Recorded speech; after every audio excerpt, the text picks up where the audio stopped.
Okay, mayong mudto ng usab kanatong tanan Luzon, Visayas, Mindanao. Mayong mudto Philippines, mayong mudto world, mayong mudto universe. Ano na po tamang hingala, din ang atong tulumanon sa kahanginan, CONA, Catechesis on Air. O ako lang gihapon kini yung ubog sa alagad, Reverendo Padre, Edwin Academia Akab. Abay no, adlaw na usab karon nga, Miyerkules, unsa man tarong pitsaha, suggest na kini mga higala sa bulan sa Hulyo. No, kumusta na mga higala, no? Wa may nag-birthday rong adlaw ng puling.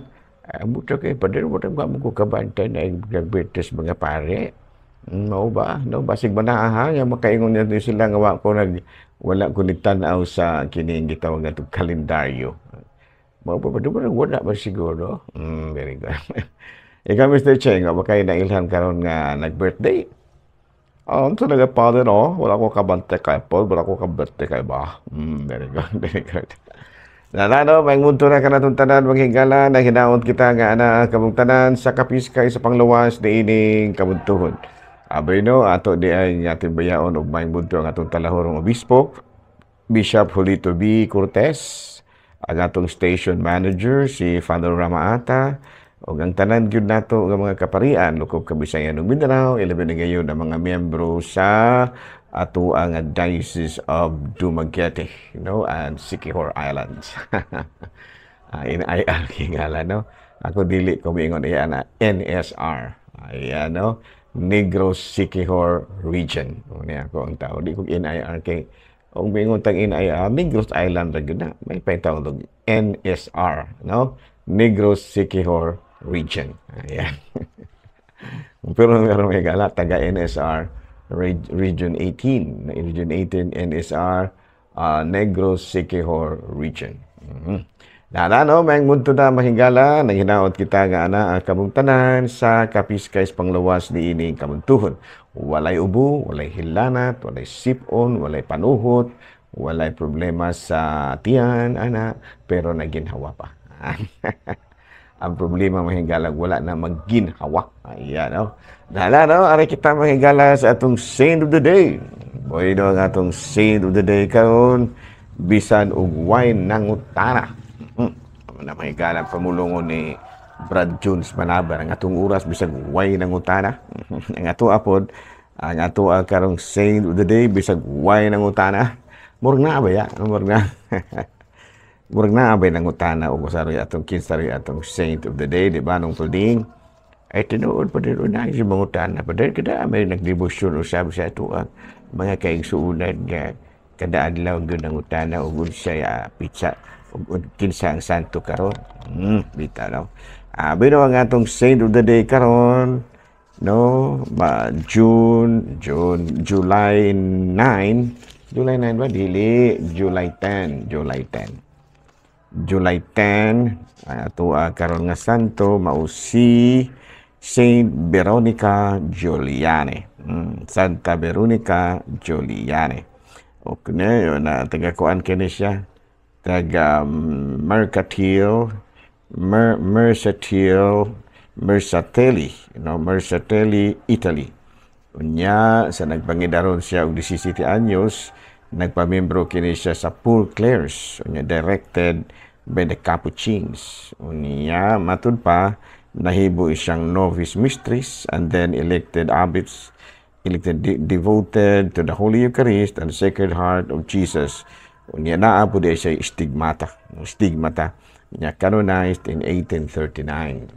Sa ato pa 17 anyos pa nisulod na sa kumbento sa Poor Clares kini si Santa Veronica Giuliani. Gani nahimo siya nga novice mistress sa mga novice, no? And then na-elected siya nga pangulo, abbess.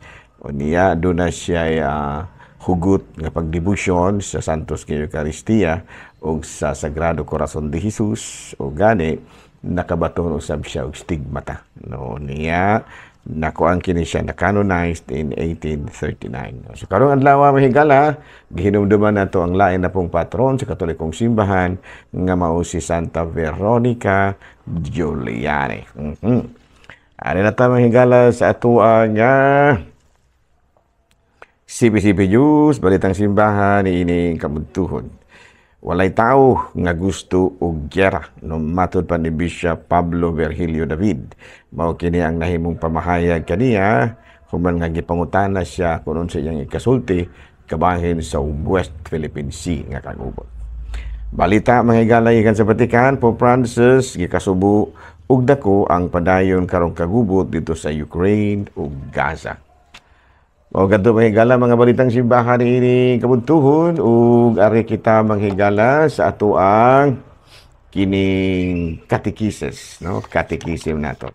Abi no ang atong catechism karon bisag way nang utana. O padre wala nang utana padre daghan ang utana diay.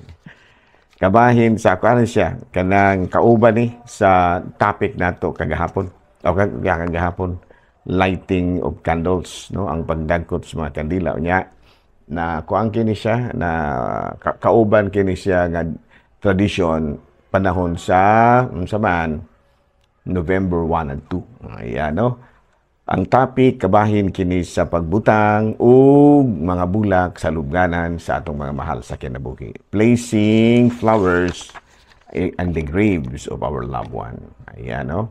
Matod pa, placing flowers in the grave as a way of showing respect and reverence to the deceased. Yan, no? Sa ito pa, ang ato di ay atong tradition sa kining Roman Catholicism. Ang pagbutang nato og bulak sa mga lubnganan sa atong mga nangamatay, usa kini kapaagi sa pagtahod ug sa atong pagtahod, pagrespeto o pagtahod sa mga nangamatay. Because flowers are considered a symbol of beauty and tenderness. By placing flowers on the graves, we show our love and appreciation to the deceased. Sa ato pa, kini di ay nagbutang taog bulak ngadto sa lubnganan sa mga nangamatay. Ato kining paagi sa pagpadayag sa atong dakong gugma ug pagtahod, no, paghatag og bili sa iya mga maayong binuhatan na atong buhi pa siya. It represents feelings from sorrow and respect to pride and devotion. Nga ta pa gikan sa kaguol ug sa kining kaguol ug pagtahod napaingon kini siya sa garbo ug pagdebosyon, no? And they can recognize the sacrifice of a deceased. No, nagpaila ka na nga imong gitagaan og dako kayong bili ang mga sakripisyo sa mga sa namatay. Niya matud pa, the practice of leaving flowers of the gravesides dates back thousands of years to ancient culture worldwide. No, sa ato pa dili lang kay diri ra sa Pilipinas ni magbutang taog mga bulak sa lubnganan sa ato ang mga nangamatay, no? Apil gyud kana sa atong tradisyon Katoliko, labi na gayud sa November 1 and 2. Ayan, no? Unya dunay sympathy flowers. So, sa maning sympathy flowers kanang corona ba? No, kanang corona bitaw panahon og dunay mamatyan unya mopalit gyud ang corona. Corona man tawag na siguro nato niya, no? Corona sa mga bulak, crown of flowers. Gitawag na, dili na siya crown of flowers, gitawag ka na siya sympathy flowers. Not just for honoring the deceased, but also for comforting the grieving families. No, sa pa, ang paghatag di ay o pagbutang pagpalit di ay natong bulak, na gitawag natong sympathy flowers or corona, dili lamang aron pag matud pa pasidungog sa namatay, kung dili aron pagpakita usab sa ato ang pagduyog sa kasubo sa mga nangamatay.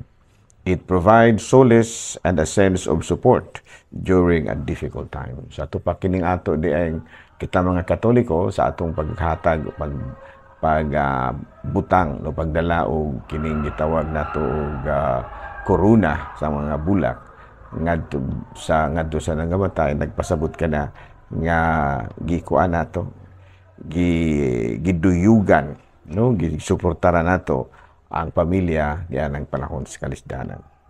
Unya sa Song of Songs matud pa kapitulo 2 bersikulo 1 matud pa, Ako usa lamang kaihalas nga rusa sa Sharon, usa ka lirio diha sa kining sa Malaysia. Ako hindi mo na kabasa. Diha sa kawala ka usa lamang ka lirio. Ano? Unya sa Song of Songs chapter 2 verse 12, ug namukhad na ang mga bulak sa kaumahan. Ug panahon na karon sa pag-awit ngadto sa diha sa kaumahan ang awit sa mga salampati. Sa ato pa kining rusas dako kay kini siya og bili, no, kining mga bulat dako kay ni siya og significance o kahulugan diha mismo sa Biblia, ano, gani daghang kay mga panahon naghihisgutan gyud ang mga rusas. Dunay pangutana na ba goods Biblia nga mangutang gyud ta og Bible bulak sa kining gitawag na tuglunganan sa matay. Ang tubag nga na wala. No, pero wala po gibutang sa Biblia nga gidili. Ang gibutang sa Biblia nga tahuro nato ang atong mga nangamatay bisan pa kung patay na sila ug tungod ni ana usa sa mga paagi sa pagtahod o pagpasidungog sa mga nangamatay mao ang pagbutang og mga bulak. So dili gina sa sukoy. Klaro na? Abi no, dinhi na lang una kita kutob ha. Ako lang gihapon kini nung puding ang inyong ubos nga alagad, Reverendo Padre Edwin Academia Acab, manamilit na usab kaninyo o munalangin kanato ang Dios nga makagahong tanan, Amahan, Anak, Espiritu Santo. Good noon, Pilipinas!